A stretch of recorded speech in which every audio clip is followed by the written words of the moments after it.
5 signs to look out for to know if the enemy is tempting you. Now, one sign to look out for, right, is the urge to do negative and destructive things. One of it is breaking the law. It can be the law of God, laws that God has given to us, or it could be the laws that has been set by the society.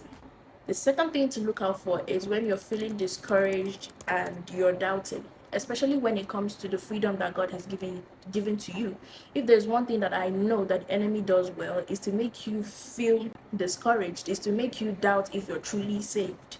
Sometimes you'll just be sitting down and then you feel like you've not done enough. Like what you do is what will give you salvation. This is one way the enemy tries to tempt you, by making you feel like you have not done enough. The third sign is wanting to test God. This way, he pushes us to want to question God's faithfulness and his power. And we can see that he did that even with Jesus, just to show you that he did not start today. The enemy did not start his tactics today. It started all the way from the time of Jesus Christ. If you check Matthew chapter 4, verse 6, you will see where the enemy tried to tempt Jesus to test God.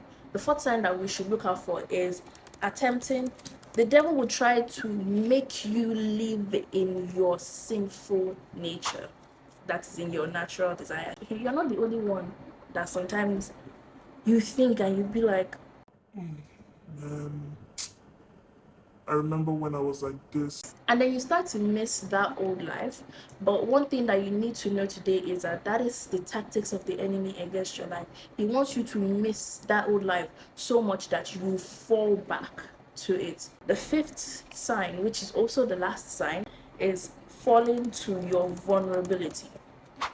If there's one thing that the enemy does, is that he looks for your weakest point and then he uses it to attack you. If you're someone that struggles with lust, oh my God, he will use that every single time. We're not the only ones that are facing these things. Even people in the Bible faced it. King David struggled with lust, and we can see what his lust did to him. He had sex with a married woman, which is also considered adultery. And not only did he have sex with her, but she fell pregnant, and since he couldn't cover up his tracks, he had to kill her husband.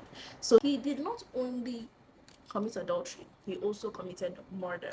2 sins, 2 crimes. You can see that the enemy will always target your weak point. He will always look for places that you are the weakest in and use it against you. So these are signs that we need to look out for, to know when the enemy is trying to tempt us and when he's trying to attack us. And we should also know that he does it with patterns, right? So apart from these signs here, I want you people to look into your life deeply, check the patterns to know what it is exactly that the enemy is using. What are those things that he's using to fight us, to come against us, right? For my next video, I will be giving you steps that you need to take to resist temptation. So if it's something that you're interested in, please let me know in the comment section. So till we meet in my next video, I hope you people learned something from this video. I hope you take something back with you, because my main goal of making these videos is to add to the little that you know, or remind you of the ones that you might have forgotten. It's just an encouragement to push you closer to God. That is my main goal here, right? So please encourage me in whatever way you can. Like, subscribe, leave a comment, whatever it is. Till we meet in my next video, bye bye and God bless.